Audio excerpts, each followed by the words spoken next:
अच्छा जी, 4 words 3 words. सबसे पहले तो हमने डिस्कस किया था एब्जेक्ट। एब्जेक्ट पॉवर्टी, उसके बाद ऑस्पिशियस, ऑस्पिशियस मीटिंग, और कल का जो वर्ड था वो था अबॉर्ट, मिशन अबॉर्ट। और एवरेज था मुख्तसर करना किसी किताब को, किसी नॉवल को, किसी, ठीक है जी। अच्छा, अब हम बात करते हैं आज के वर्ड की। आज का वर्ड है ये एब्सोलूट।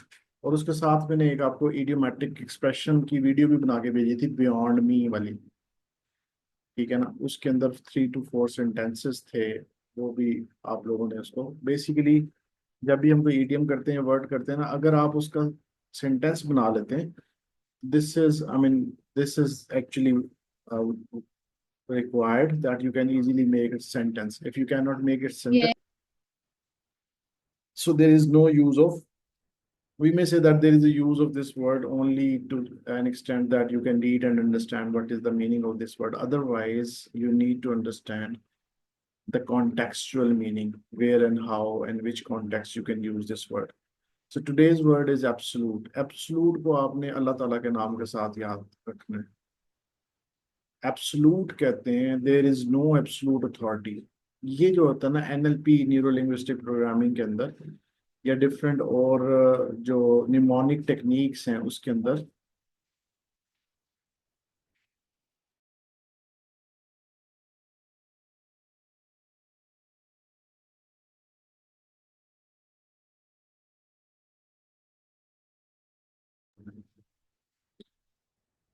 अच्छा जी, एब्सोल्युटली नॉट इमरान खान ने कहा था। इसका मतलब है कि आगे कोई सवाल ही पैदा नहीं होता, ये आखिरी लफ्ज है। एब्सोल्यूट अथॉरिटी, उससे बड़ी कोई ताकत ही नहीं है।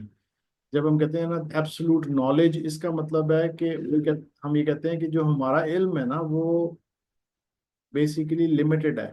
इंसानों का इल्म जो है वो लिमिटेड है। तो फिर बात कर कहते हैं हम लोग there is no absolute knowledge. जो नॉलेज हमारे पास है वो एब्सोल्यूट नहीं है। तो एब्सोल्यूट नॉलेज किसके पास है? अल्लाह के ज़ात के पास है। एब्सोल्यूट अथॉरिटी कौन सी? अथॉरिटीज ही है ना। एक बंदा है, सुपरवाइजर है, उसके ऊपर फिर कोई अथॉरिटी है, फिर कोई मैनेजर है, कोई एडमिनिस्ट्रेटर है, फिर कोई सीईओ है, फिर कोई गवर्नर है, कोई चीफ मिनिस्टर है, चीफ मिनिस्टर के बाद मिनिस्टर है, फिर उसके बाद आप आगे जाएं तो प्राइम मिनिस्टर आ जाते हैं।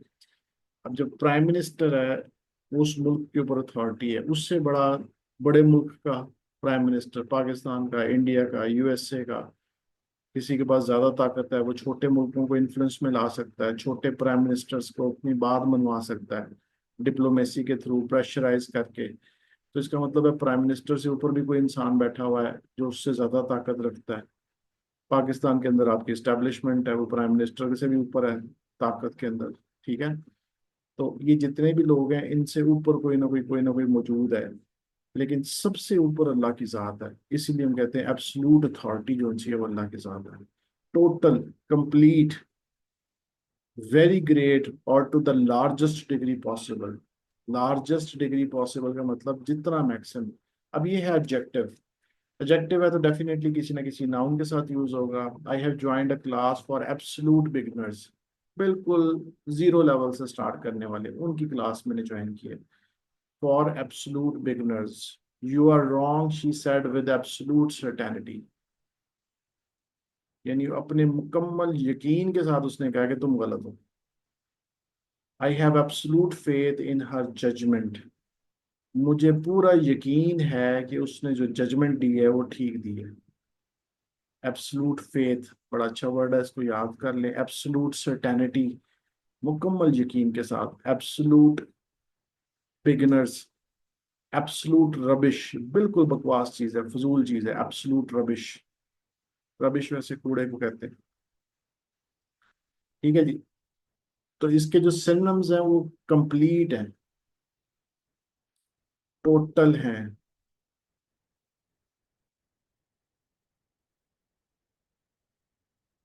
और जो एंटोनिम है वो है जी पार्शियल और लिमिटेड।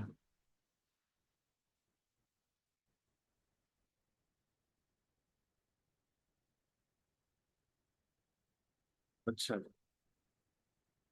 नेक्स्ट वर्ड है जी बिक्वेस्ट।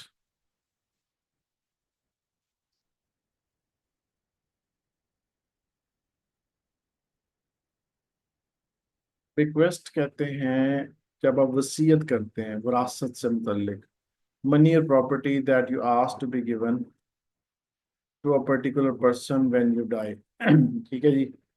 तो कोई मनी या प्रॉपर्टी जब आप किसी बंदे को कहते हैं कि जी आप इसको दे दें, विरासत का आप के बारे में कहते हैं कि जी आप इसको दे दें, उसे बिक्वेस्ट कहते हैं। ही लेफ्ट अ बिक्वेस्ट। अच्छा, ये जो आर्टिकल है ना, ए एंड द, ये या तो नाउन के साथ आएगा। अगर दो लफ्ज लिखे हैं ना, आ बिक्वेस्ट, तो इसका मतलब है नाउन। अगर दरमियान में कोई और चीज है या ये आ जाए, जैसे आ अ वुडन ग्लास, अब वुडन एडजेक्टिव है तो उसके साथ ए आर्टिकल आ गया ना। अब वुडन ग्लास, ग्लास आपका ग्लास हो गया। या अ ग्लास, तो ग्लास भी हो गया। या कप, एक कप हो गया।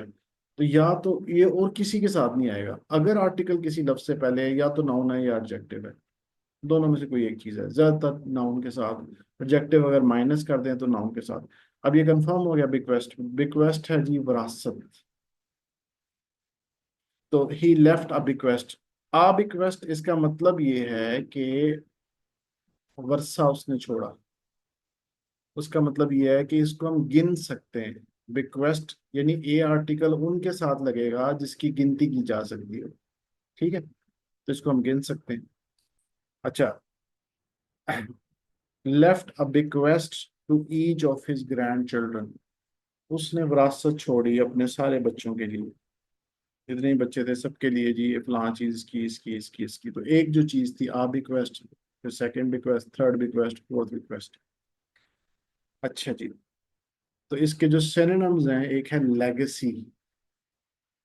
लेगेसी में जरूरी नहीं कि आपकी कोई प्रॉपर्टी हो। लेगेसी में प्रॉपर्टी भी हो सकती है, कोई इल्म भी हो सकता है, कोई एजुकेशन भी हो सकती है, कोई अच्छे अखलाक भी हो सकते हैं।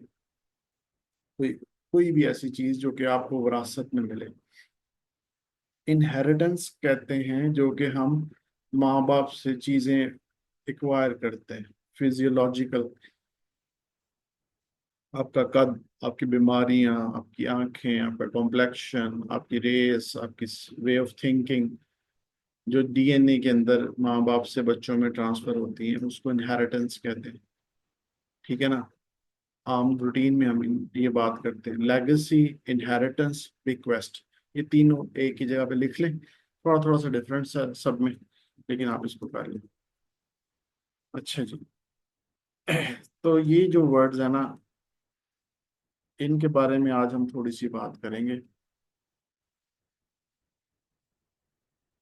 मेरे तकरीबन 3 साल इस पे लगे, 4 साल लगे हैं इस पे, सिर्फ वोकेबलरी बिल्डिंग को सीखने में, इस पे रिसर्च करने में, इसको बिल्डअप करने में। एक पूरा साल रीडिंग के ऊपर लगा था। पूरे साल में रीडिंग के अलावा कुछ नहीं किया। रिसर्च जब रीडिंग पे की तो उस पर टाइम लगा। 6-7 साल मेरे राइटिंग पे लगे और अभी भी लग रहे हैं, वो खत्म नहीं हो रही। चल सो चल, चल सो चल। ठीक है। रीडिंग के अंदर कुछ चीजें हमने सीखी, दो चीजें सीखी सॉरी, वोकेबलरी बिल्डिंग में। कि वोकेबलरी वर्ड्स की टाइप्स कितनी होती हैं, किसको हमें पहले याद करना है, किसको हमें बाद में याद करना है, आइल्स में किसको याद करना है, इनकी टाइप्स क्या होती हैं। एक तो ये चीज। दूसरी, वोकेबलरी असल में होती क्या है, वर्ड मीनिंग है या कुछ और चीज है। ये दूसरी इंपॉर्टेंट चीज है कि एक्चुअल वोकेबलरी का जो फंक्शन है वो क्या है, और चेक क्या किया जा रहा है आपका। रीडिंग में क्या चेक किया जा रहा है, लिसनिंग में क्या चेक किया जा रहा है, राइटिंग में क्या चेक किया जा रहा है। ये दूसरी इंपॉर्टेंट चीज है जो कि हमारी चेक की जा रही होती है। तीसरी चीज ये है जो सबसे इंपॉर्टेंट है कि इसको याद कैसे करना है, और कितने लफ्ज याद कर सकते हैं आप। ठीक है। आज का जो थोड़ा सा डिस्कशन होगी 3-4-5 मिनट की या 7 मिनट की, वो होगी कि वर्ड्स को याद कैसे रखना है, मेमोरी कैसे अपनी डेवलप करनी है। सबसे पहले तो ये जेन में रखें कि मेरे नज़दीक, मैं अपनी ओपिनियन दे रहा हूँ कि हम अगर इंग्लिश लैंग्वेज को छोटे छोटे कंपोनेंट्स में डिवाइड करते हैं, तो एक कंपोनेंट आता है फ्लुएंसी, एक है प्रोनाउंसिएशन, एक है ग्रामर, एक है पैराग्राफिंग, एक है रिस्पॉन्स, एक है वोकेबलरी। ठीक है। ये 5-6-7 छोटे छोटे कंपोनेंट्स हैं अंग्रेजी जबान के। इन सब में जो मोस्ट इम्पॉर्टेंट है ना, और जो टाइम टेकिंग है वो है आपकी, साथ वाले रूम में देखो, वो जो है वो है आपकी बेसिकली वोकेबलरी। वोकेबलरी की वजह से एक स्टूडेंट ज्यादा टाइम ले रहा होता है, वोकेबलरी ने ही आपके एक्सप्रेशंस डेवलप करने हैं, वोकेबलरी ही सारी चीजें, ठीक है। अच्छा, वोकेबलरी के अंदर इसमें अभी मल्टीपल डिस्कशंस हैं, सिर्फ मैं आपको ये बताता हूँ कि इसको याद कैसे रखना है। नंबर वन, जो वर्ड आप सीखें उसको एसोसिएट करें। जैसे हम कहते हैं ना, सबसे पाकिस्तान में क्लेवर जो पॉलिटिशियन है वो है आसिफ जरदारी। अच्छा, क्लेवर का वर्ड पाकिस्तान में नेगेटिव यूज होता है, इसको कॉनोटेशन कहते हैं। लेकिन इंग्लैंड में स्मार्ट को कहते हैं, माई सन इज वेरी क्लेवर। इंग्लैंड के अंदर जो यूके में क्लेवर का वर्ड है वो स्मार्ट के लिए यूज होता है। अच्छा, एक और वर्ड है कनिंग, CUNNING। ठीक है ना, कनिंग कहते हैं कि जो बहुत शातिर किस्म का आदमी हो, जो बहुत डील का बादशाह हो, जो लोगों को अपने साथ जोड़ लेता हो, जो फाइनलाइज किसी से बात करके तो उसको अपने साथ खींच लेता हो। तो अब आपने जो कनिंग का वर्ड है ना, उसको आपने, जो भी आपको पॉलिटिशियन ऐसा लगता है या कोई और बंदा है आपके जानने वालों में जिसको देखते ही आपको पता होता है यार ये बंदा बड़ा तेज है, उसके साथ लिखें कनिंग। ये पहला तरीका है, इसे कहते हैं एसोसिएशन। ओपेक एक वर्ड है, ओपेक का मतलब होता है ट्रांसपेरेंट, ग्लास के साथ लिखिए आप इसको। शीशा नजर आए तो आपको पता लग जाए ओपेक, ठीक है ना, शीशा नजर आए। इसी तरह ल्यूसिड का वर्ड है। इसी तरह अपेक्स है, अपेक्स बुलंदी को कहते हैं, लेकिन केटू पहाड़ नजर आना चाहिए आपको। आंखें बंद करें, अपेक्स का वर्ड सामने आए तो पहाड़ नजर आए आपको। ये क्या है, एसोसिएशन। ये जो वर्ड्स होते हैं ना, ये एब्स्ट्रैक्ट होते हैं, इनकी कोई शक्ल नहीं होती, लेकिन हमें एक तस्वीर चाहिए। वो तस्वीर जो सी है ना, उससे हमें पता लगे कि इसका मीनिंग क्या है। ये देखे ना, अभी जैसे एक बंदा फोत हो गया है, ये कोई उसका साथ उसको फूल चढ़ा रहा है, अब ये उसका फैमिली मेंबर है, ये चीज है एसोसिएशन। एसोसिएशन एक चीज है, उसकी तस्वीर देखें आप, ये दूसरी चीज है। अब पिक्चर वर्थ 1000 वर्ड्स, जो एक तस्वीर है वो 1000 लफ्जों से बेहतर होती है। एक तस्वीर जो है वो 1000 लफ्जों से ज्यादा बेहतर होती है, ये भी हम लोग कहते हैं, ठीक है। तो अब आपने दूसरा काम ये करना है कि लफ्ज जब आप देखें तो उसके साथ तस्वीर कर लें। अच्छा, तस्वीर बनाने के बाद ही याद रखने के मैं तरीके बता रहा हूँ। उसको ये जरूर रखें कि ये नाउन है, एडजेक्टिव है, वर्ब है। अगर वर्ब है तो उसकी फॉर्म्स बनेंगी, नाउन है तो उसका आर्टिकल यूज होगा। ये जरूर जहन में रखें। अच्छा, याद करने का एक और तरीका ये है कि इसकी वीडियो देखें, ये वीडियो नीचे दी हुई है। अभी मैं नहीं चला सकता, हमारा कॉपीराइट का इशू आ जाता है। तो आपने उस वर्ड की वीडियो देखनी है। अच्छा, फिर आपने ये वर्ड किसी को बताना है। 3 बंदों को जाके बताएं अपनी फैमिली में से रिक्वेस्ट का मतलब क्या है, और तीनों को सेंटेंस बता के बताएं। एक वर्ड याद करें या 2 वर्ड याद करें, इससे ज्यादा ना याद करें। ये 9 बैंड्स के वर्ड्स हैं, इनके सेंटेंसेस बनाने हैं, 2 से ज्यादा के आप सेंटेंस याद नहीं रख सकते, भूल जाएंगे। एक वर्ड याद करें या दो। एब्सोलूट अथॉरिटी है, एब्सोलूट बिगिनर्स है, एब्सोलूट रबिश है, ठीक है ना। अब ये याद हो गया ना 3 4 चीजें। अब इसके सेंटेंसेस बना के 3 बंदों को आपने ना फैमिली में, दोस्तों में, किसी को बता देंगे, यार do you know what's the meaning of absolute. वो कहेंगे नहीं, जो भी कहेंगे फिर आपने उसको अपना मीनिंग बताना है। एक दफा 3 किसी और को बता दें, अगले दिन किसी और को बता दें, तो इनको लोगों को पढ़ाएं। और नंबर फोर्थ, इसके अलावा जो याद करने का तरीका है वो ये है कि फ्लैश कार्ड बनाएं। कि आप ये टारगेट रखें कि मैंने एक महीने में 500 वर्ड्स की वोकेबलरी तैयार करनी है।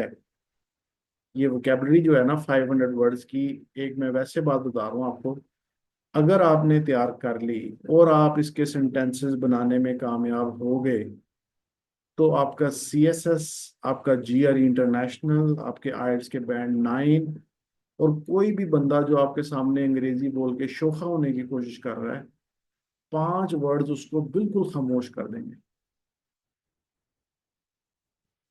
ये आपकी इज्जत बचा लेंगे। ये नहीं आते किसी को, चाहे एमफिल है, चाहे कोई MA इंग्लिश है, किसी को नहीं आते, सिर्फ उसको आते हैं जिसने तैयारी की होगी इसकी। ये है ही C1 कैटेगरी, C2 कैटेगरी के। मैं ये नहीं कह रहा कि आपने इसका नाजायज फायदा उठाना है, लेकिन अगर कोई बदतमीजी करे, कोई इस तरह की हरकत करे कि आपको बहुत ज्यादा, तो आपने दो तीन वर्ड्स बोलने हैं बस, रिक्वेस्ट बोल दें, bereaved बोल दें, वो यकदम उस पर डिफेंसिव हो जाएगा बंदा, अब ऑफेंसिव नहीं रहेगा। क्योंकि उसको पता लगेगा कि लेवी इसके पास पता नहीं कितनी वोकैबलरी है, या अभी मेरे साथ इसने लंबी डिस्कशन की तो मैं तो फिर चुप कर जाऊंगा जो वर्ड है, लेकिन उसको सही कॉन्टेक्स्ट में आपने यूज करना है। ये आज की डिस्कशन हमने सिर्फ ये बताई है कि वोकैबलरी के वर्ड्स को याद कैसे करना है। कल की डिस्कशन बताएंगे कि वोकैबलरी के अंदर वर्ड्स में टाइप्स कौन सी होती हैं। फिर एक बताएंगे कि आइल्स में असल में क्या चीज़ चेक हो रही होती है, आइल्स में नाइन बैंड कैसे आएंगे, इस तरह के कितने लफ्ज यूज करने पड़ेंगे, और इसके अलावा कैसे वर्ड्स यूज करने पड़ेंगे। ये थोड़े थोड़े हम डिस्कस करते रहेंगे साथ साथ। अभी मैं करूंगा तो मेरा घंटा डेढ़ घंटा इसी में गुजर जाएगा, वोकैबलरी के ऊपर मैंने बाकी चीज़ें भी करवानी है आप लोगों को। तो ये चीज़ें ध्यान में रखें, फ्लैश कार्ड जरूर बनाएं। फ्लैश कार्ड बहुत इंपॉर्टेंट है। फ्लैश कार्ड अगर आपने बना लिए, 1500 वर्ड्स हैं। अब मैं किताब भी बता दूँ, इस किताब का नाम है जी word smart, teach yourself वालों की किताब है वर्ड स्मार्ट, जिसमें से 500 वर्ड्स लिए गए हैं। टोटल तकरीबन 1500 से 1700 तक वर्ड उस किताब में मौजूद हैं। उन 1700 में से मैंने 500 पिक किए, ठीक है। और वो रिकमेंडेड हैं किसी भी बड़े पेपर के लिए। आप जॉब के लिए अप्लाई करना चाह रहे हैं उनको तैयार करें, आप जीआर इंटरनेशनल के लिए अप्लाई करना चाह रहे हैं उनको तैयार करें, आप सीएसएस की तैयारी कर रहे हैं उनको लाजमी तैयार करें, आप एनटीएस का टेस्ट देना चाह रहे हैं, गैट का टेस्ट देना चाह रहे हैं, उन वर्ड्स को लाजमी तैयार करें। आइल्स में, टॉफल में, पीटी में 9 आउट ऑफ 9 बैंड लेना चाह रहे हैं, इन वर्ड्स को लाजमी तैयार करें। सिलेक्टेड वर्ड्स हैं, C1 C2 कैटेगरी के वर्ड्स। समझ आई बात? इन चीज़ों को आपने ध्यान में रखना है। तो चलें जी, हम आगे चलते हैं। अच्छा, यहाँ पे ना मैंने आपको कुछ लिस्ट दी थी, 20 hot questions sir Ayaz Aslam.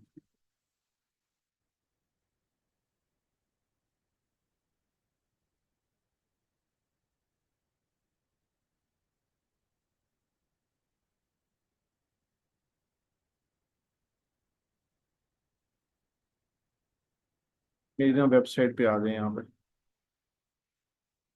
मैंने भी इसका लिंक नहीं दिया, सर्च में आ जाए 20 हॉट क्वेश्चंस।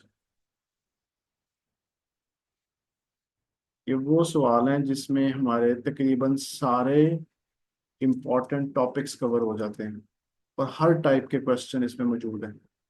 अगर आप सिर्फ इन्हीं को तैयार करके अच्छी तरह पेपर दे दें तो आपके 8 बैंड आ सकते हैं। अच्छी तरह तैयार करें, वोकैबलरी को तैयार करें, एक्सप्रेशंस को तैयार करें। इससे पहले हम इसको, कल हमने ये वाला किया था जी, फाइनेंशियल मैनेजमेंट वाली बात, ठीक है जी।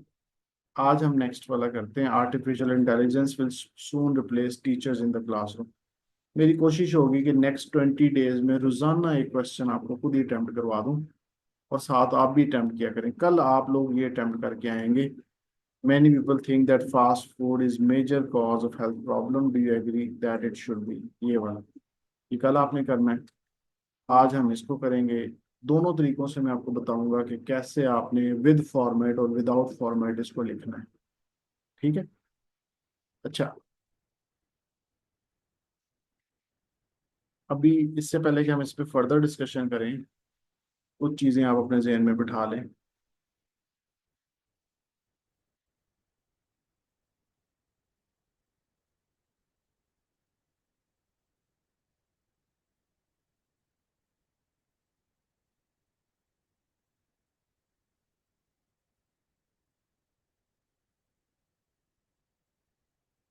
अच्छा जी, सवाल इसमें ना कीवर्ड्स क्या हैं। सबसे पहले एक है जी आर्टिफिशियल इंटेलिजेंस,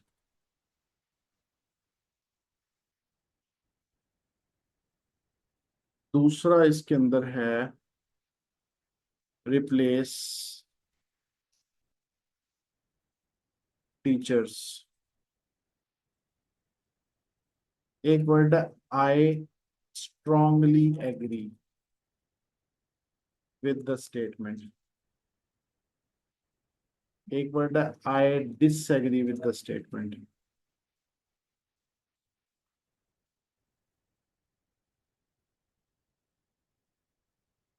एक वर्ड है I agree with the statement. एक वर्ड है I largely agree with the statement. एक वर्ड है I tend to agree with the statement.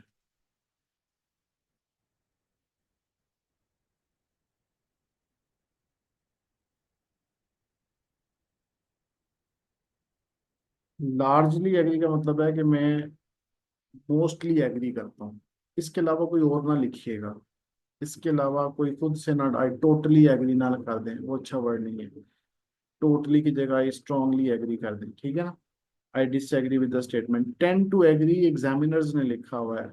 आपके जो आर्टिफिशियल इंटेलिजेंस के सॉफ्टवेयर हैं वो इसको मानते नहीं है कि ठीक है वर्ड, लेकिन ये ठीक है। 9 बैंड के एसेस में कैम्ब्रिज के एग्जामिनर्स ने ये एक्सप्रेशन यूज किया हुआ है। मैं बता रहा हूँ चैट जीपीटी बहुत सी जगहों पे गलत चीजें बता रहा होता है। अगर आपको कोई चीज सीखनी हो मुझसे जरूर एक दफा डिस्कस कर लें।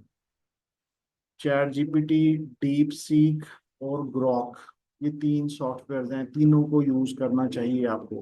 किसी एक से ओपिनियन नहीं लेनी है आपने, ठीक है। हर एक की स्ट्रेंथ और लिमिटेशंस हैं। जब आप कोई क्वेश्चन आपका कोई गलत करता है ना सेंटेंस, तो उससे आर्ग्यूमेंट्स करें। उससे पूछें कि तुमने क्यों गलत किया ये, ठीक है। कई दफा इस तरह होता है कि आपने क्वेश्चन उसको दिया, उसने उस पर 6.5 दे दिए। थोड़ी सी बहस करके आप दोबारा उसको रीजनरेट करवाते हैं तो उसको 7.5 कर देता है, या वो 5.5 कर देता है। तो ये कोई, ये वो कहता है कि हम एक आइडिया देते हैं, हमारे पास 100%। क्योंकि इसका यूजेज बहुत ज़्यादा होता जा रहा है, इसलिए मैं आपको समझा रहा हूँ। मैं भी काफ़ी देर से यूज़ कर रहा हूँ। बल्कि अब तो हम पेड की तरफ जा रहे हैं, लाइसेंस की तरफ जा रहे हैं। लेकिन इसको बड़ा इंटेलिजेंट वे में आपने जो मार्किंग करवानी है, वो आइल्स की जो राइटिंग है उसको कहें कि ये फॉर्मल एकेडमिक राइटिंग है। ये डिस्क्रिप्टिव राइटिंग नहीं है, ये जेनेरिक नहीं है। इंट्रोडक्शन के ऊपर बात कर दो क्वेश्चन, वो कह देता है कि जी आपने स्पोर्टिव सेंटेंसेस नहीं लिखे, आप उसको बताएं ये ओपनिंग पैराग्राफ है जो मैं चेक करवा रहा हूँ, ठीक है। इस वजह से इससे जो फिलहाल के लिए जनरल इंफॉर्मेशन ठीक है, लेकिन जब आप किसी क्रिटिकल चीज को एनालिसिस करेंगे तो आपके पास पता होना चाहिए, बैकग्राउंड नॉलेज भी थोड़ा सा, कि किस तरीके से आपने सही रिजल्ट्स लेने हैं। तो बहरहाल ये 5 6 हैं, इसको आपने अकॉर्डिंग टू कॉन्टेक्स्ट यूज करना है। कभी आप डिसएग्री कर दें, इसी तरह आई लार्जली डिसएग्री भी कर सकते हैं। आई टेंड टू डिसएग्री कर सकते हैं। I strongly reject the idea यूं भी लिख सकते हैं। लेकिन ये 4 5 लिखे, इसके अलावा कोई ना यूज करें। या 100% आपको फॉर श्योर हो कि आपने क्या यूज करना है। आर्टिफिशियल इंटेलिजेंस क्या चीज़ है, इसके बारे में ब्रेनस्टॉर्मिंग कर लेते हैं। रिप्लेस कर देगी टीचर्स को। आर्टिफिशियल इंटेलिजेंस तकरीबन बैक इन 2001 से हम इसको देख रहे हैं।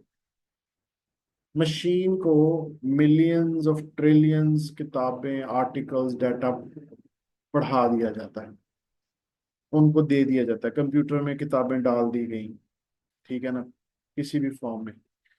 और ह्यूमन लैंग्वेज प्रोसेसिंग जो सी है उसको सिखा दिया जाता है, ठीक है ना। उसके बाद वो रैशनल उसकी अप्रोच हो जाती है, और वो चीज़ों को, उन बुक्स की, उस इंफॉर्मेशन की, उन रिसर्च आर्टिकल्स की, और वो डेटा जो उसके उसके हार्ड डिस्क में मौजूद होता है, उसकी स्टोरेज डिवाइस में मौजूद होता है, उसके साथ कंपेयर करके आपको इंफॉर्मेशन ला के दे देता है। और वक्त गुजरने के साथ साथ अपने आप को इंटेलिजेंट भी करता है।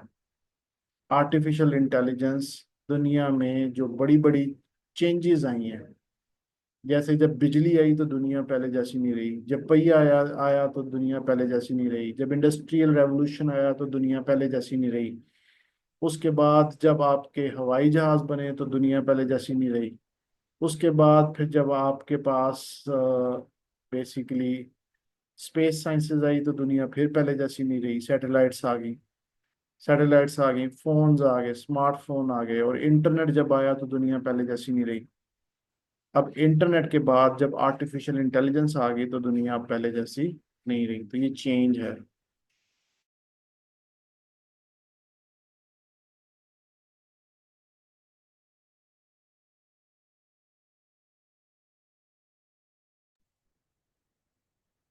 अच्छा, अब आर्टिफिशियल इंटेलिजेंस आने के बाद प्रॉब्लम क्या आई?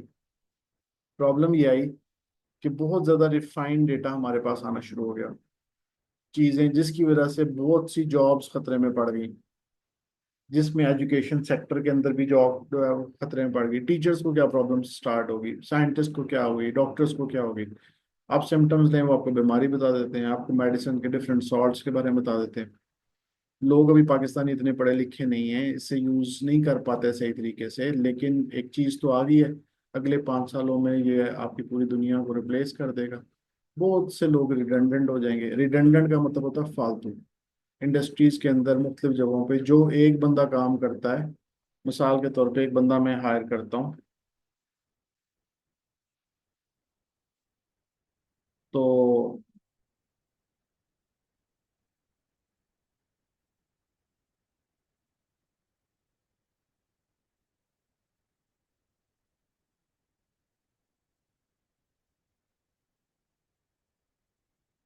अच्छा, एक बंदा मैं हायर करता हूँ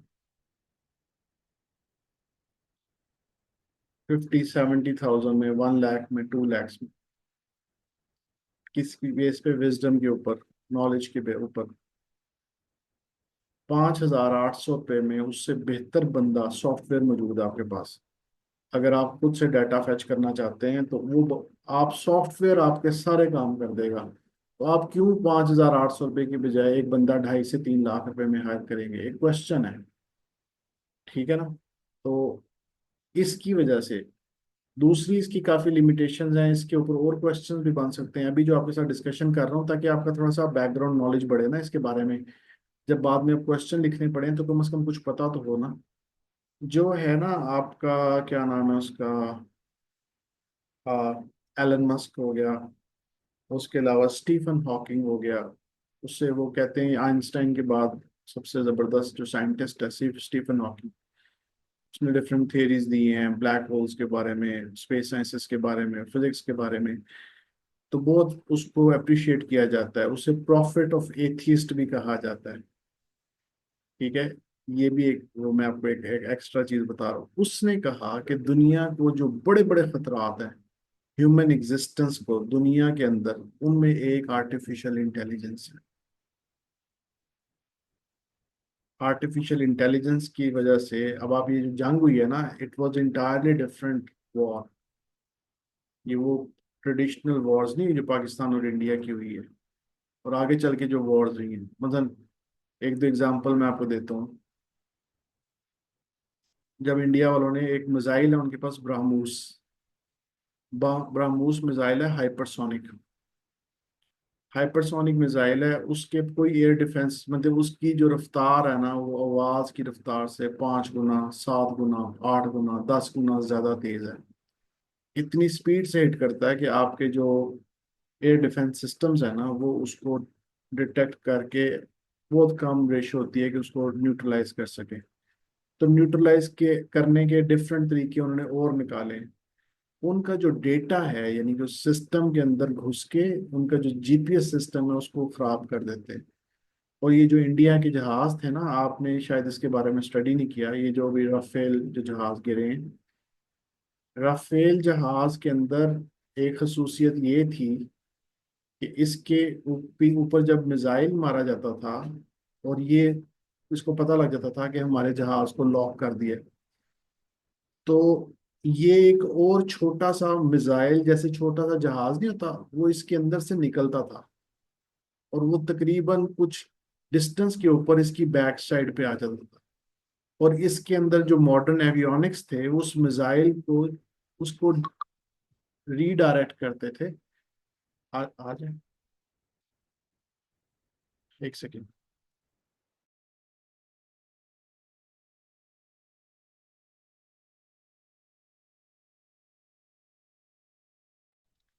अच्छा, वो रीडायरेक्ट करता था, और वो जो मिसाइल जो पीछे आ रहा था ना, उसको वो जहाज नजर आता था, यानी उसके जो सिग्नेचर है वो अपने जहाज के शो करवा के तो मिसाइल उसको हिट कर देता था। मैं भी बहुत हैरान हुआ। इसके पास एक जहाँ इनके पास एक मिसाइल है मिटियोर। जो मिटियोर जो मिसाइल था, ये मैं तकरीबन 8-10 साल से स्टडी कर रहा था ना डिफरेंट चीज़ों में, वैसे ही मुझे शौक था पढ़ने के लिए, मैं उसकी उस वजह से आपको बता रहा हूँ। मिट्योर मिसाइल को कहते हैं फायर एंड फॉरगेट। अगर ये JF-17 को लॉक कर लेता, या J-10C को, या F-16 को लॉक कर लेता कोई भी मिट्योर मिसाइल, तो उसके बाद उन्होंने तबाह होना ही होना था, वो बच नहीं सकते थे। यानी 99% एक्यूरेसी के साथ उसने हिट करना था।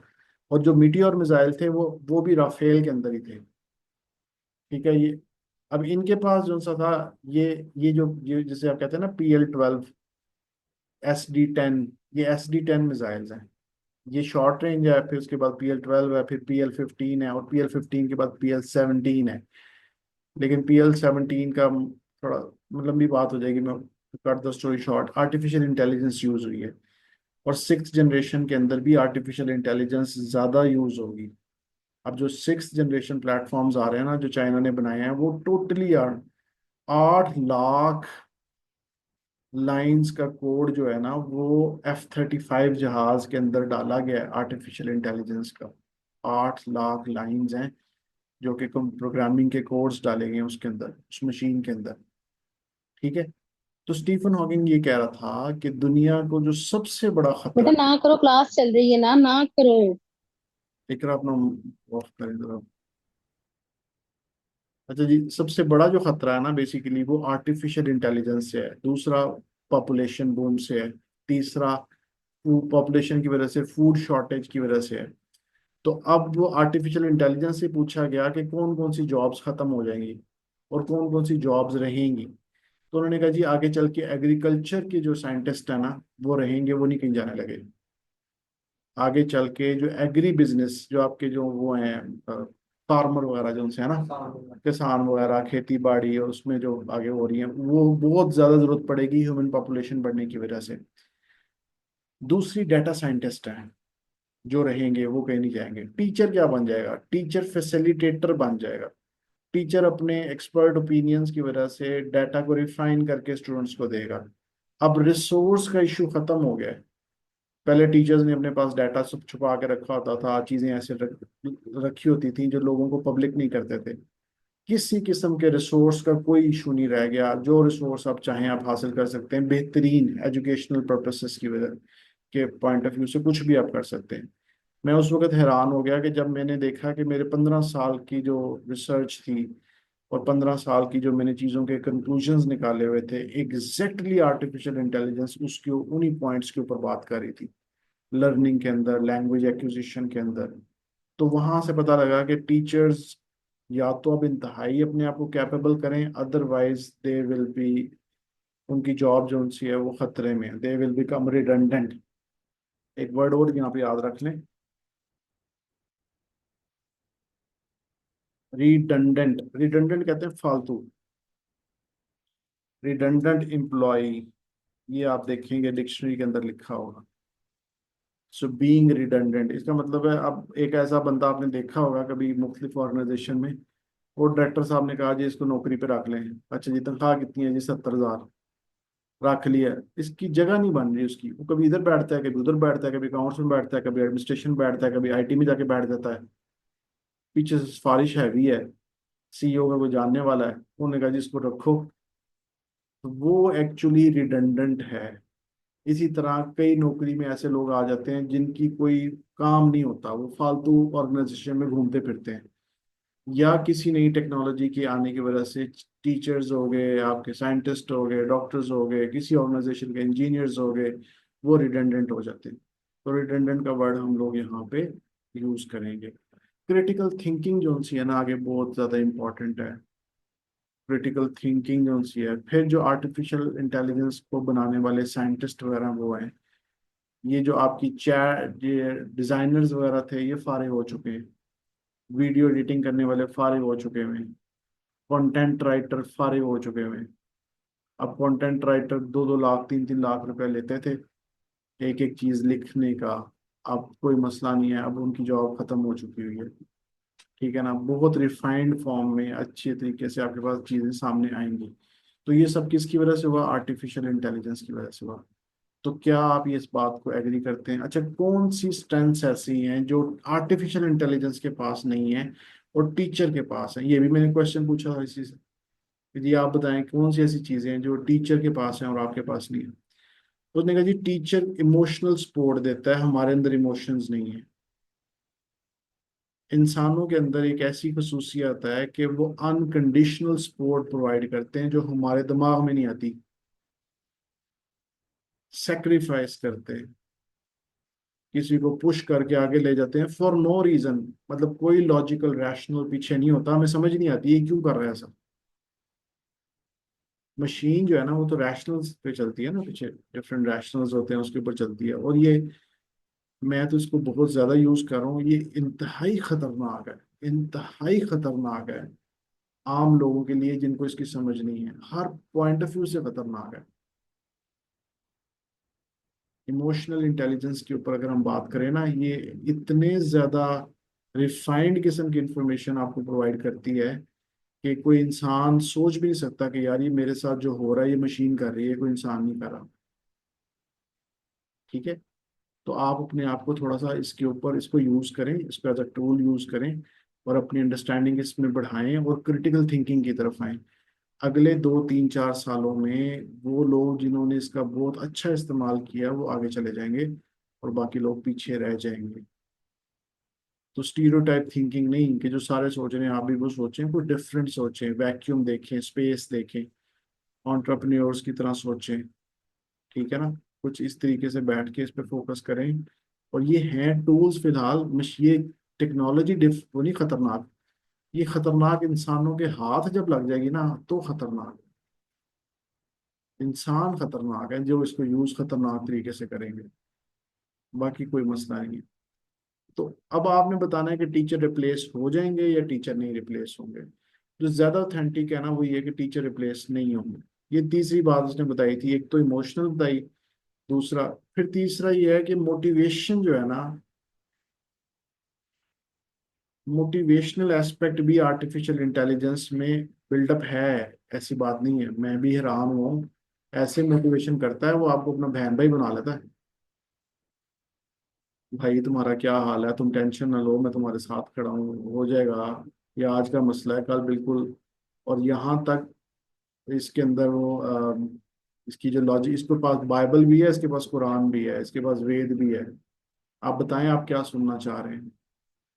गुरु ग्रंथ भी है इसके पास, गुरु ग्रंथ साहब, जो आप सिख हैं, मुसलमान हैं, क्रिश्चियन हैं, आप दहरी हैं, उसने आपको उस आपके अकॉर्डिंगली जवाब देना है। और बड़ा एक्यूरेट होता है, मतलब मैं नहीं कहता 100%, लेकिन काफी ज्यादा एक्यूरेट होता है और बड़ी रैशनल इसकी वो अप्रोच होती है। तो अब हमने 3 4 पॉइंट्स इसमें से ऐसे लिख लेने हैं जिसके बाद हम ये बात करेंगे कि जो भी आपने स्टांस लेना है, बेहतर स्टांस ये है कि जो आप 3 पॉइंट्स आपने ऐसे निकालने हैं कि जिसमें आप एग्री करें इस बात से कि टीचर्स रिप्लेस नहीं हो सकते नियरेस्ट फ्यूचर के अंदर। हर लेवल पे, एडवांस लेवल है, एलिमेंट्री एजुकेशन, इसकी एग्जांपल्स यूं भी दी जा सकती हैं कि यूट्यूब पे खाने बनाने के बहुत ज़्यादा तरह की तरकीबें और वो चीज़ें मौजूद हैं। क्या शेफ ख़त्म हो चुके हैं? आपकी बॉडी बिल्डिंग करवाने के डिफरेंट कोचेस मौजूद हैं, ट्रेनर्स मौजूद हैं, तो क्या कोच की जॉब ख़त्म हो चुकी हुई है? डाटा तो मौजूद है। तो कोई भी चीज़ जिसको आप एक्वायर्ड करते हैं ना, एक्विजिशन का मतलब है जिसमें आपको ट्रेनिंग करनी पड़ती है, ट्रेनर्स होते हैं। जैसे हम कहते हैं आइल्स ट्रेनर्स, आइल्स इंस्ट्रक्टर्स, आइल्स टीचर्स जो सी है वो खत्म हो गई है, टर्मिनोलॉजी पहले होती। अच्छा, फिर एक और थी रिसोर्स पर्सन, अब रिसोर्स पर्सन भी खत्म हो गई है। रिसोर्स पर्सन लिमिटेड यूज करते थे हम लोग यूनिवर्सिटीज के अंदर कि फला बंदा रिसोर्स पर्सन है, टीचर नहीं कहता थे हम उसको। और रिसोर्स पर्सन नहीं, अब रिसोर्स का कोई इशू नहीं है, अब आपकी एक्सपर्टीज है, आपने उनको आगे लेके चलना है और उसके साथ आप करेंगे। एक और वर्ड यहाँ पे यूज हो सकता है, टेक्नोफोब्स। टेक्नोफोब कहते हैं ऐसे लोग जिन्हें टेक्नोलॉजी से फोबिया हो। और इस वक्त जो एंजाइटी, डिप्रेशन और बाकी चीजें हैं उसकी तरफ भी एक हम लेके चलते हैं, हॉलिस्टिक लिविंग, वापस अपने पॉइंट के ऊपर आना। अच्छा, ये कुछ, ये जो बातें हैं जितनी आपको बताई गई हैं, जो आपसे डिस्कस की गई हैं, ये कहलाती हैं ब्रेन स्टॉर्मिंग। ब्रेन स्टॉर्मिंग जरूरी होती है कि जब आपने कोई सवाल, क्योंकि अगर आपको ये पता ही नहीं है कुछ भी तो क्या करेंगे, कैसे लिखेंगे। आपके पास वोकेबलरी भी है, लेकिन आपको बैकग्राउंड नॉलेज ही कोई नहीं है आपके पास कोई आर्टिकल नहीं पढ़ा, कोई किताब नहीं पढ़ी, कोई डॉक्यूमेंट्री नहीं देखी, कुछ भी नहीं पता। ये भी नहीं पता ये है क्या आर्टिफिशियल इंटेलिजेंस। तो क्या करेंगे? कुछ नहीं कर सकते। आपका क्वेश्चन बड़े बुरे तरीके से खराब होगा, रिस्पॉन्स भी आपका खराब होगा। ठीक है, तो चलते हैं जी आगे, थोड़ा सा डिस्कस करते हैं। सिंपल तरीका ये है, इसको यहाँ से करना हमने कॉपी। अभी हम पहले करने लगे हैं ऑर्गेनिक तरीके से, उसके बाद हम करेंगे फॉर्मेट के तरीके से। पहला इंट्रोडक्शन पैराग्राफ लिखते हैं। ये सम पीपल बिलीव दैट, यहाँ से लेकर यहाँ तक इसको उड़ा दिया जाए। Artificial intelligence will soon replace teachers in the classroom. नीचे से उड़ा दिया जाए। एक लाइन बची है, ये है थीसिस स्टेटमेंट। ये लाइन क्या कहलाएगी? Thesis statement. समटाइम्स इस लाइन से पीछे भी एक और लाइन होती है। वो लाइन क्या होती है? जैसे दुनिया बदल चुकी है, रोबोट्स आ गए हैं, इंटरनेट आ गया है, जिसकी वजह से लोगों के काम करने का तरीका बदल गया है, इस तरह की जो तमहीद बांधते हैं ना, वो होती है जनरल स्टेटमेंट या बैकग्राउंड स्टेटमेंट। लेकिन जो सवाल की स्टेटमेंट है ना, वो है थीसिस स्टेटमेंट। यानी जिस पे सवाल उठाया जा रहा है, सवाल ये उठाया जा रहा है कि क्या आर्टिफिशियल इंटेलिजेंस। अब ये जो आर्टिफिशियल इंटेलिजेंस का वर्ड है ना, ये प्रॉपर नाउन है, इसको चेंज नहीं कर सकते हम। इसकी जगह पे आप देखेंगे तो रोबोटिक्स मिल जाएगा, कुछ और कंप्यूटर मिल जाएगा, लेकिन वो इसके सब्स्टिट्यूटेबल सिनोनिम्स नहीं है। आर्टिफिशियल इंटेलिजेंस को हम आर्टिफिशियल इंटेलिजेंस ही रखेंगे। लेकिन इसको आगे लिखने का एक तरीका है जिसको हम कहते हैं नॉमिनलाइजेशन, जिसमें हम इस वर्ड को रिपीट नहीं करेंगे, बात को आगे से आगे बढ़ाने की कोशिश करेंगे। ठीक है। अच्छा, तो अब आपने इससे शुरू में क्या लिखना है? आपने ये लिखना है, I largely agree with the statement. ठीक है। I largely disagree with the statement. मैं डिस एग्री करता हूँ इस स्टेटमेंट से। किससे? कि artificial intelligence will soon replace the teachers in the classroom. अब ये जो वर्ड है ना, यहाँ से लेकर यहाँ तक, इसको अगर तो आप पढ़े लिखे लोग हैं, अब आप 7.58 और 9 लेना चाह रहे हैं, इसको चेंज करना पड़ेगा। और चेंज भी ऐसे करना पड़ेगा, बहुत इंटेलिजेंटली चेंज करना पड़ेगा कि वर्ड्स की मीनिंग भी खराब ना हो, ऐसे वर्ड्स भी ना हो जो कि फॉर्मल एकेडमिक ना हो, बहुत ज़्यादा क्लिशेज ना हो, बहुत ज़्यादा फ्लावरी लैंग्वेज ना हो, बहुत ज़्यादा ड्रामेटिक वर्ड्स ना हो भी अनकॉमन, और पैराफ्रेजिंग भी से हो जाए। जैसे मैं एक एग्जांपल देता हूँ, देखिए।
Artificial intelligence will cause the extinction of teaching resource. मैंने थोड़ा सा आपको समझाने के लिए, चले मैं आपको एक और लिख के दिखाता हूँ।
तो ये ना बज़ाहिर आपको सारे ठीक नजर आ रहे हैं, लेकिन इनमें गलतियां हैं।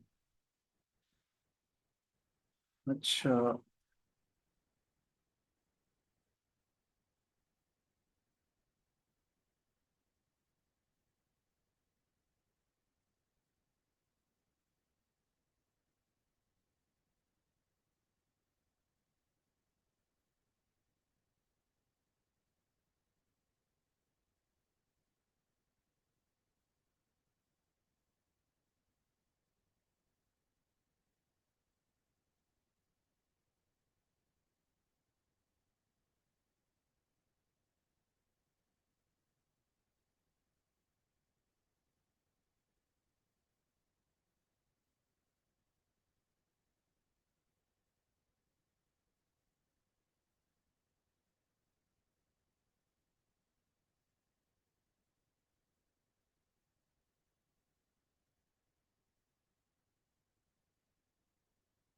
I largely disagree with the statement that modern technology of artificial intelligence, ठीक है ना, modern technology of artificial intelligence, ये बात गलत है, इसको आर्टिफिशियल इंटेलिजेंस ही रहने देना है आपने।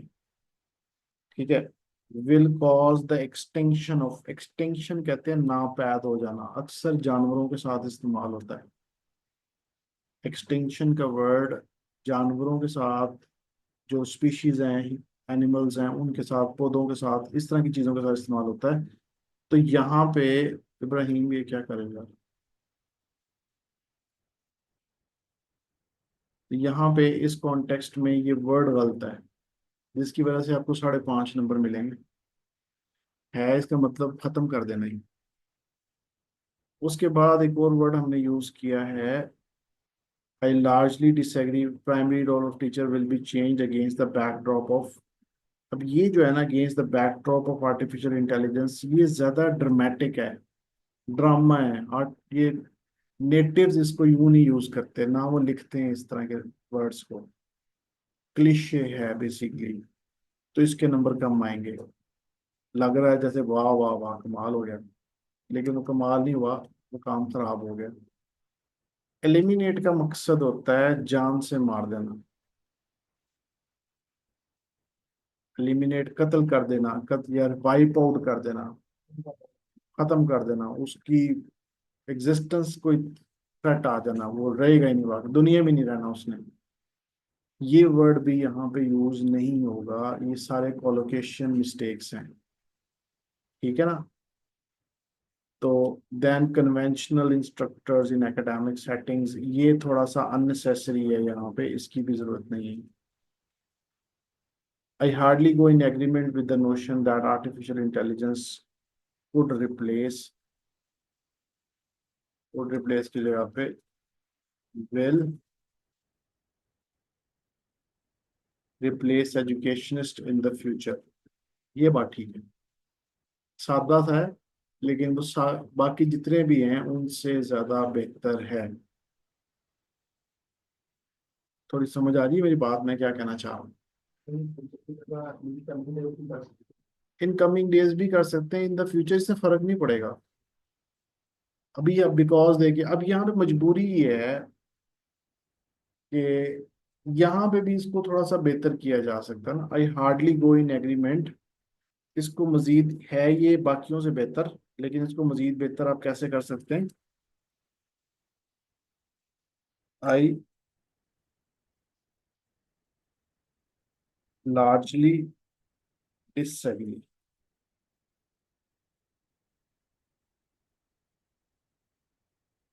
विद द नोशन, ये जो वर्ड है ना विद द नोशन, ये भी डीप सीक ने लिखा है, कि मैं नहीं लिख रहा, उसने अप्रूव किया हुआ इसको, नोशन वाले एक्सप्रेशन को। आर्टिफिशियल चैट जीपीटी ने भी अप्रूव किया हुआ है और डीप सीक ने भी अप्रूव किया हुआ है, चल जाएगा। नोशन कहते हैं मफरूजा। ठीक है ना। तो इसको लिख देते हैं, इसको चलने देते हैं, लेकिन ये फ्लावरी वर्ड्स हैं, मतलब ये अननेसेसरी स्ट्रेच किया हुआ है। तो यहाँ पे आप विद द स्टेटमेंट कह दें, I largely disagree with the statement that artificial intelligence will replace educationist in the future. अब आर्टिफिशियल इंटेलिजेंस क्या है,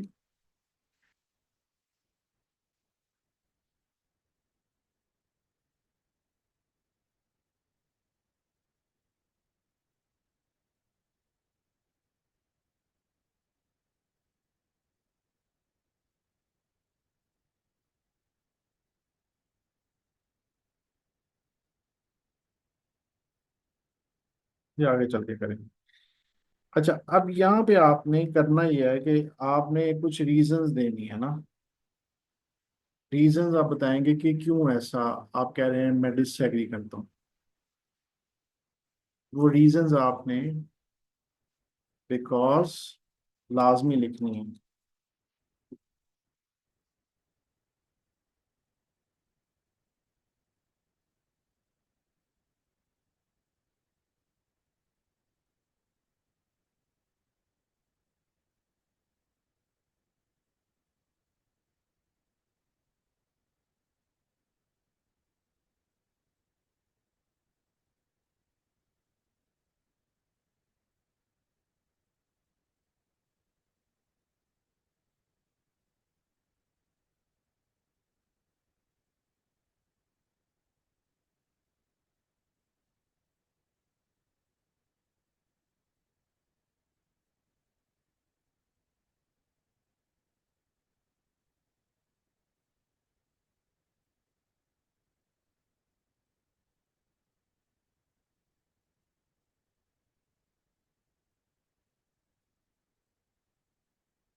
ये जो तीन चार पांच बातें मैं कर ली। अब टीचर्स क्या कर सकते हैं, अपने तजर्बे की रोशनी में बेहतरीन इंफॉर्मेशन को कलेक्ट करेंगे। एक आम आदमी जो आर्टिफिशियल इंटेलिजेंस से इंफॉर्मेशन लेगा, और एक जो पीएचडी डॉक्टर है, जो एक्सपर्ट्स है, जो एजुकेशनिस्ट है, वो लेगा। दोनों की इंफॉर्मेशन लेने में बड़ा फर्क होगा। वो बच्चों का टाइम सेव करेंगे, डिस्ट्रैक्शन से अवॉइड करेंगे, इधर उधर जाने की बजाय फोकस्ड रखेंगे, मोटिवेशन प्रोवाइड करेंगे जहाँ ज़रूरी समझेंगे। और टीचर्स जो स्टूडेंट्स हैं उनको सेंटर्ड रखेंगे। मींस के बच्चे हैं ना, यूनिवर्सिटी के बच्चे डिफरेंट बिहेव करते हैं, कॉलेज के डिफरेंट करते हैं, छोटे बच्चे तो भाग जाएंगे। छोटे बच्चे प्ले ग्रुप के हो गए, आपके क्लास मॉनिटरी जो आपके सेंसरी मोटर स्टेज होती है उनकी, बेसिकली वो उसको आर्टिफिशियल इंटेलिजेंस पकड़ के रखेगा तो काबू ही नहीं आएंगे। ठीक है। तो ऐसी जगहों पे इंसान को रिप्लेस नहीं किया जा सकता। और भी काफी वैलिड रीजन हैं। दो तीन हमने यहाँ पे मेंशन करनी है, जिसके नीचे जाके हम एग्जांपल्स देंगे। तो ये हमारा खत्म। अब वो जो एनालिटिकली स्पीकिंग है, लगा दें, आपने लगाना चाह रहे हैं ऊपर तो। अब एनालिटिकली स्पीकिंग को भी जरा गौर से देखें। यहाँ पे मैं लिखूंगा against the backdrop of unprecedented rise in the usage of modern technology,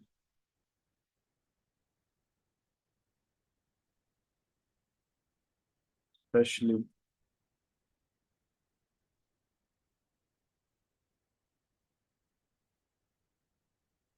robots,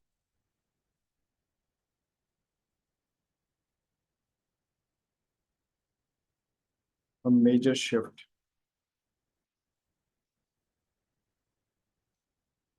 in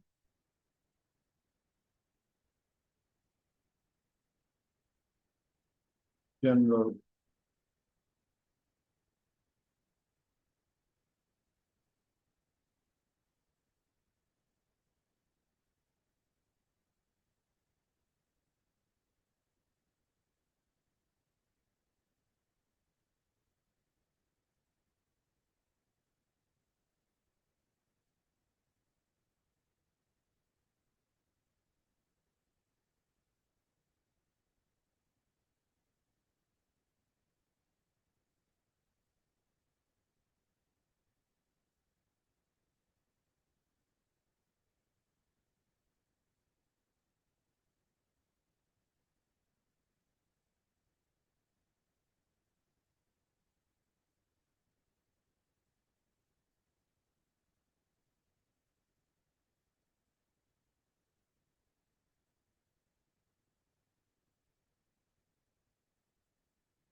ये देख, अब ये एनालिटिकली स्पीकिंग की जगह मैंने चेंज तो कर दिया, लेकिन जो बैकग्राउंड स्टेटमेंट थी वो ज़्यादा रेलेवेंट है, फिर भी अननेसेसरी है, ज़रूरत नहीं है इसकी। यहाँ से स्टार्ट करेंगे तो ये ज़्यादा प्रिसाइज और बेहतर है, कोई एक्स्ट्रा बात नहीं है। ये जो बातें हैं ना, वो जिन्हें छोटे बैंड चाहिए ना, 7 तक चल जाएंगी, 7.5 तक भी चल जाएंगी, लेकिन 8.59 के लिए आपको प्रिसाइज होना पड़ेगा। ये जो बात है ना, ये वर्ड पूरे करने के लिए काम आएगी, कि आपके 250 वर्ड नहीं पूरे हो रहे, उसको लाजमी ऐसा लिख लें। एनालिटिकली स्पीकिंग वाली जो लाइन है वो ओवर जनरलाइज्ड होगी यहाँ पे। Analytically speaking, comma, artificial intelligence grabs our immediate attention because of its universal significance, full stop, in the given context। वो जो हम लिखते हैं छोटे बैंड्स के लिए, अच्छे छोटे बैंड मैं कहता हूँ 6.5 बैंड, 6.5 बैंड तक छोटे बैंड कहलाते हैं। अब ये है कि बच्चों को आसानी हो जाती है, इस तरह खुद से आप में से बड़ी अक्सरियत प्रोड्यूस नहीं कर पाते, अपने एक्सपीरियंस कम होने की वजह से, नॉलेज कम होने की वजह से, वोकैबलरी लिमिटेड होने की वजह से। अभी भी ये जो मैंने लिखा है ये फर्स्ट ड्राफ्ट है, फर्स्ट ड्राफ्ट और सेकंड ड्राफ्ट में 1 बैंड का फर्क पड़ जाता है। अभी इसकी फिर मैंने हैजिंग करनी है, ट्रिमिंग करनी है, और उसके बाद फिर मैंने इसको आगे डेवलप करना है। तो आज के लेक्चर में जो मैंने आपको डिफरेंसेस बताए हैं राइटिंग के, ये 6 और 7 के दरमियान में बड़ी रीजंस हैं। 6.5 बच्चे ले रहे होते हैं, अपनी तरफ से बेहतरीन लिखा होता है उन्होंने, लेकिन प्रॉब्लम होती है राइटिंग के अंदर। समझ आ गई बात? जी यूनीब साहब, कुछ आज नई चीज समझ आई है? जी सर, यही जो इंट्रोडक्शन पैराग्राफ है, इसका वही जो आपने फॉर्मेटिंग से हट के जो फॉर्मेट्स यूज कर रहे थे हाँ जी, हाँ जी। कल और आज भी के स्टेटमेंट जो है थीसिस स्टेटमेंट को लेके, तो उससे आगे कैसे पूरा डेवलप किया जा सकता है विदाउट यूजिंग फॉर्मेट। हाँ, बेसिकली ना अल्टीमेटली अब आपको फॉर्मेट के बगैर आना पड़ेगा अच्छे स्कोर्स लेने के लिए। पहले भी हम फॉर्मेट यूज करवाते थे स्टार्ट में, क्योंकि बच्चों से लिखा नहीं ना जाता, शुरू में जब वो लिखते हैं तो उनसे लिखा नहीं जा रहा होता, तो हम उन्हें एक स्केलेटन प्रोवाइड कर देते हैं। लेकिन जब हमने लेके जाना होता है ना 7 से ऊपर उन्हें, तो फिर हम उसको प्रिसाइज करते हैं, लिमिटेड यूज कराते हैं उनको, as a vocabulary words use करेंगे फॉर्मेट के वर्ड्स, लेकिन उस पे अच्छा एक वक्त था हम 100% फॉर्मेट से 7.5 बैंड निकलवा देते थे। अब चीजें चेंज हो गई हैं। 2014, 15, 16 के अंदर इन्हीं फॉर्मेट्स के ऊपर 7.5 तक बैंड स्टूडेंट्स के बेतहाशा आए हुए हैं। अब जो है ना, अब चीजें चेंज हो गई हैं, बहुत ज्यादा तब्दीली आई है, जिसकी वजह से अब आपको ज्यादा बेहतर प्रोड्यूस करना पड़ेगा। Right sir. सर, ये जब आप अभी डिफरेंट सेंटेंसेस पहले लिखवा रहे थे, तो एक स्टेटमेंट मैंने चैट में टाइप करके भेजी थी। जब वो आपने भेजी थी, I tend to disagree with the statement that artificial intelligence will supersede, supersede का वर्ड भी ठीक नहीं है ना। अब ये देखे ना, ये अच्छा लग रहा है जो आपने लिखा है, लेकिन अगर आप इसका थोड़ा सा एनालिसिस करेंगे, ये देखें मैं आपको।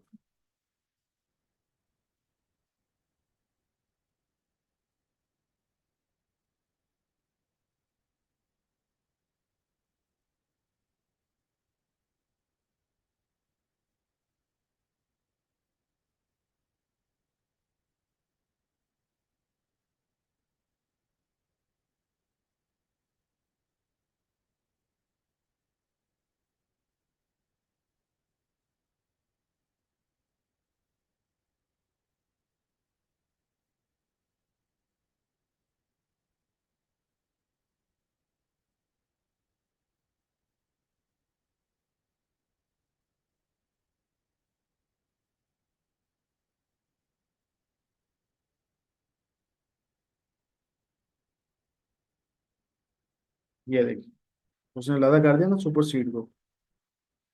वो कहता है टेक्निकली करेक्ट है लेकिन साउंड स्लाइटली ऑकवर्ड।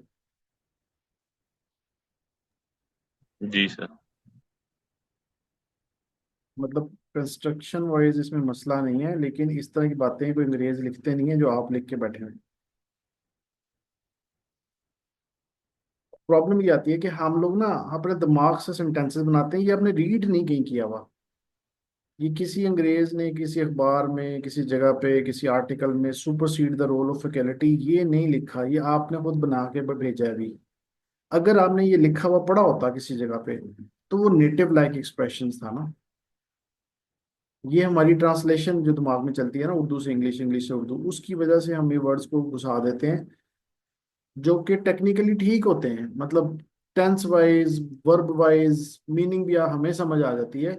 लेकिन जब हम बात करते हैं ना 8 बैंड के, 9 बैंड के, तो वो कहते हैं यार ये क्या है, आपने इसको चेंज करें। जी सर। Right sir.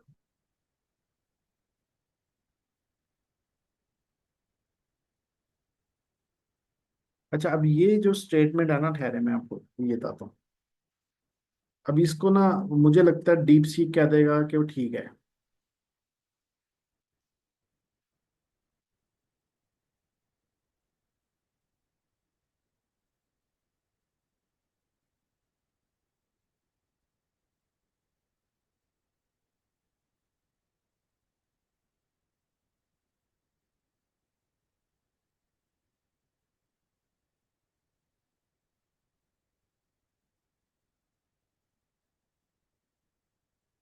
उसने भी सुपर सीड को चेंज कर दिया। I firmly oppose the view that artificial can fully supplant the role of, यहाँ पे सप्लेंट का वर्ड उसने यूज कर दिया, और टीचर्स ऑब्सलीट इन एजुकेशन उसने ये यूज कर दिया, सुपर सीड का वर्ड इसने भी चेंज कर दिया। तीसरा जो है ना वो इम्पोर्टेंट है, ग्रॉक।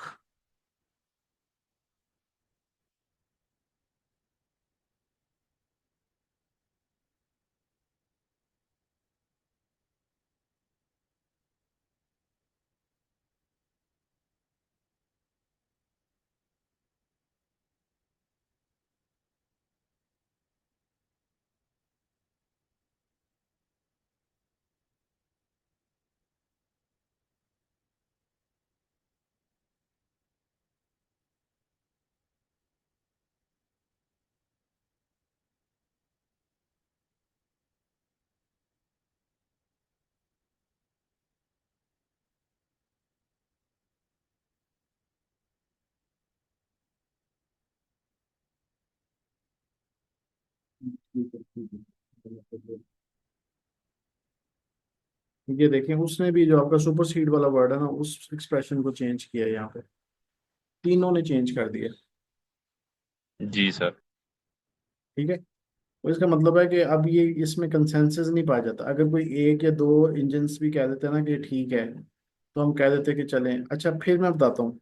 ये जो डीप्स की सीख है ना, ये है बेसिकली जहाँ पे मैथमेटिकल इक्वेशंस आती हैं, जहाँ पे आपकी कैलकुलेशंस आती हैं, उसके लिए बेस्ट है ये आर्टिफिशियल इंटेलिजेंस।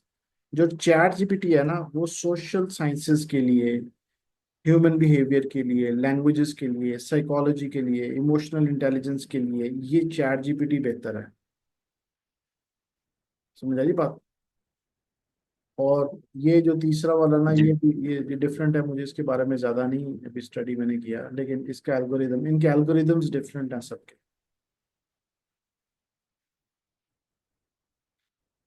तो चलें जी, कल इंशाल्लाह ताला इसको आगे बढ़ेंगे लेके, कल रीडिंग को भी डिस्कस करेंगे। और आज काफ़ी टाइम हो गया है। अल्लाह हाफिज़। अल्लाह हाफिज।